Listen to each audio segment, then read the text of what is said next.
بسم اللہ الرحمن الرحیم۔ حضرت محمد صلی اللہ علیہ وآلہ وسلم نے فرمایا، زلزلے کیوں آتے ہیں؟ حضرت انس رضی اللہ تعالیٰ عنہ فرماتے ہیں کہ ایک آدمی نے ام المؤمنین حضرت عائشہ رضی اللہ عنہ سے عرض کی کہ ہمیں زلزلے کے متعلق حدیث بیان فرمائے، لیکن حضرت عائشہ صدیقہ رضی اللہ عنہ نے اسے سے اپنا چہرہ پھیر لیا۔ حضرت انس رضی اللہ عنہ کہتے ہیں کہ پھر میں نے بھی وہی عرض کی، ہمیں زلزلے کے متعلق کوئی حدیث سنائے تو فرمایا، اگر میں نے تمہیں زلزلے کے متعلق حدیث سنا دی تو تم ساری زندگی پریشانی میں گزارو گے، اور جب روز محشر تم اٹھاؤ جاؤ گے اس وقت بھی یہ پریشانی تمہارے اندر موجود ہوگی۔ میں نے پھر عرض کی کہ آپ وہ حدیث ہمیں سنائے۔ ارشاد فرمایا کہ جب کوئی شادی شدہ عورت اپنے خاوند کے گھر کے علاوہ کسی جگہ اپنے کپڑے اتارتی ہے تو وہ اپنی اور اللہ تعالیٰ کے درمیان کا حجاب پھاڑ دیتی ہے۔ جب عورت غیر مردوں کے لیے خوشبو استعمال کرے تو اس کے لیے جہنم کی آگ اور شرمندگی ہوگی۔ ایک اور روایت میں ہے کہ حضرت عائشہ رضی اللہ تعالیٰ عنہ نے فرمایا،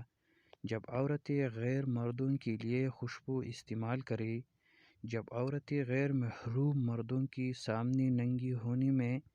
جھجک محسوس نہ کرے، یعنی زنا عام ہو جائے، اور جب شراب اور موسیقی عام ہو جائے تو زلزلے کی توقع رکھنا۔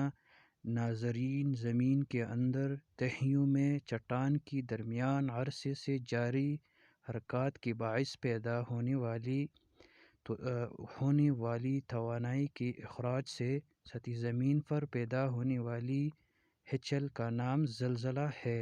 زلزلہ قدرتی آفات میں سب سے ہولناک اور تباہ کن تصور کیا جاتی ہے۔ یہ اچانک آتی ہے اور پلک جھپکتی ہے، بے شمار انسانوں اور بستیوں کو تباہ اور برباد کر دیتی ہے۔ زلزلے کیوں آتے ہیں؟ آئیے قرآن کی روشنی میں جانتے ہیں۔ اللہ تعالیٰ کی طرف سے عذاب الہی مختلف قوموں پر مختلف شکلوں میں ظاہر ہوتا ہے، جس میں زلزلے، طوفان، سیلاب، قحط اور خشک سالی کے علاوہ دیگر زمینی اور آسمانی آفات شامل ہیں، جن کا بنیادی سبب اللہ تعالیٰ اور اس کے رسول اور نبیوں کی نافرمانی اور ان قوموں کی اپنی بدعمالیوں کے قرار دیا گیا ہے، جن کا ذکر قرآن حکیم نے مختلف صورتوں اور آیاتوں میں ملتا ہے، جن میں سے چند آیات عرفان القرآن کے ترجمہ کے ساتھ درج کی جا رہی ہیں۔ سورہ روم میں ارشاد باری تعالیٰ ہے، بحر و بر میں فساد ان گناہوں کے باعث پھیل گیا ہے جو لوگوں کے ہاتھوں نے کمار کی ہے، تاکہ اللہ انہیں بعضی برائے اعمال کا مزہ چکھا دے جو انہوں نے کہی ہے کہ تاکہ وہ باز آ جائے۔ اس طرح سورہ شور میں ارشاد بانی ہے، اور جو مصیبت کہ تم کو پیچھے ہے تو اس بدعملی کے سبب سے ہی پہنچتی ہے جو تمہارے ہاتھوں کی کمائی ہوتی ہے، حالانکہ بہت سی کوتاہیوں سے تو وہ اللہ درگزر بھی فرما دیتا ہے۔ زلزلے اور قدرتی آفات محض عذاب الہی ہی نہیں بلکہ یہ بندوں پر آزمائش کی صورت میں بھی نازل ہوتی ہے، اس لیے اللہ تعالیٰ سے توبہ، استغفار اور بخشش و مغفرت کے ساتھ رجوع کرنا چاہیے۔ اس آزمائش کا ذکر قرآن پاک کی درج ذیل آیات سے ظاہر ہوتا ہے۔ زلزلے قریب قیامت کی نشانی اور سورہ زلزال کا نزول۔ اللہ تعالیٰ نے قرآن کریم کی سورہ زلزال کے چند آیات میں قریب قیامت کی بڑی نشانیوں میں سے ایک ہولناک زلزلے کا ذکر کرتے ہوئے ارشاد فرمایا، جب زمین اپنی سخت پھونچال سے بڑی شدت کے ساتھ تھر ہٹ جائے اور زمین اپنے سب بوجھ نکال باہر پھینک گی اور انسان وششدر ہو کر کہے گا، اسے کیا ہو گیا؟ مفسرین کرام نے فرمایا ہے کہ ان آیات مقدسہ میں ایک ایسی زلزلہ کا ذکر کیا گیا ہے جو پوری روئے زمین پر آئے گا اور قیامت برپا کر دے گا، اور اس ہیبت ناک اور خوفناک زلزلے سے زمین کا کوئی حصہ محفوظ نہیں رہے گا،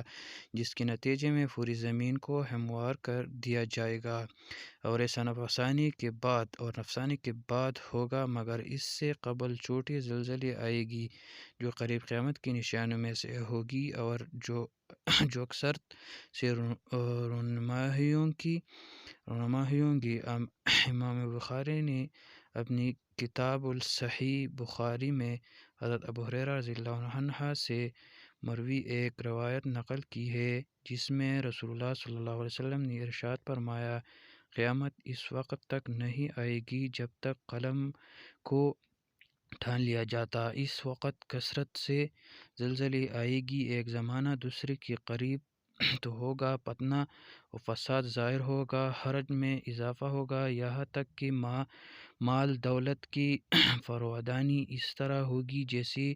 ابلی پڑے گی۔ جامع ترمذی میں معروف صحابی حضرت ابو ہریرہ رضی اللہ عنہ نے سے مروی ہے کہ رسول اللہ صلی اللہ علیہ وسلم نے قریب قیامت کی نشانیوں کا ذکر کرتے ہوئے ارشاد فرمایا کہ جب مال غنیمت کو گھر کی دولت سمجھا جانے لگی، امانت میں خیانت کی جائے، زکوٰۃ کو بوجھ سمجھا جائے، دینی تعلیم دنیا کے لیے حاصل کیا جائے، آدمی و بیوی کی اطاعت کرنے لگے اور اولاد ماؤں کو ستانے لگے، دوستوں کو قریب اور والدین کو دور کر دیا جائے، انسان سے ڈر کر اس کی عزت کی جانے لگی، گانے بجانے والی عورتیں اور سامان طائش کی کثرت ہو جائے، شرابیں پی جانے لگی، امت کے بعد میں آنے والے لوگوں پر لعنت ملامت کرنے لگی، تو پھر اس زمانے میں سخت اندھیوں اور زلزلوں کا انتظار کرواؤ، اور زمین میں دہنے جانے والی صورت مسخ ہو جانے اور آسمان سے پتھر برسنے کی بھی منتظر ہو، اور دیگر آفات و بلیات کا انتظار کرو جو اس طرح ظاہر ہوگی، جیسے لڑی کا دھاگا ٹوٹ جائے تو لگاتار اس کے دانے گرتے رہتے ہیں۔ حضرت انس ابن مالک رضی اللہ عنہ نے ایک مرتبہ ام المؤمنین حضرت عائشہ رضی اللہ عنہا سے دریافت کیا کہ زلزلے کیوں آتے ہیں؟ ام المؤمنین نے فرمایا، جو لوگ زنا کو حلال کر لے، شراب پینے لگے اور گانا بجانے کے لیے مشاہدہ علاقوں میں اپنا لے، تو پھر اللہ کی غیرت جوش میں آتی ہے اور زمین کو حکم ہوتا ہے کہ زلزلے کی برپا کر دے۔ اگر اس علاقے کے لوگ توبہ استغفار کر لے اور اپنی بدعملیوں سے باز آ جائے تو ان کے حق میں بہتر ہے، ورنہ ان کے لیے ہلاکت ہے۔ باقی علامت حضرت عبداللہ ابن مسعود رضی اللہ عنہ کے زمانے میں ایک مرتبہ کوفہ میں زلزلہ آیا تو انہوں نے اعلان عام کیا کہ اے لوگو، یقیناً تمہاری رب تم سے ناراض ہو گیا ہے، اگر اس کی رضامندی چاہتے ہو تو پوری اس کی طرف رجوع کرو اور اجماع توبہ کرواؤ، ورنہ اسے یہ پرواہ ہرگز نہیں ہوگی کہ تم کسی وادی میں ہلاکت ہوتے ہو۔ عمر ثانی عادل حکمران حضرت عمر بن عبدالعزیز رحمۃ اللہ علیہ نے ایک مرتبہ جب زلزلہ آیا تو آپ نے تمام گورنروں کو ایک مخصوص پیغام بھیجا، جس میں آپ نے فرمایا کہ سنو، اچھی طرح جان لو کہ زلزلے کے جھٹکے سزا کے طور پر آتی ہے، لہٰذا تم صدقہ و خیرات کرتے رہو اور توبہ استغفار میں لگے رہو، آدم علیہ السلام کی یہ دعا مانگتے رہو۔ دونوں نے عرض کیا، اے اللہ ہمارے رب، ہم نے اپنی جانوں پر زیادتی کی، اور اگر تو نے ہم کو نہیں بخشا اور ہم پر رحم نہ فرمایا تو ہم یقینی نقصان اٹھانے والوں میں سے ہو جائیں گے۔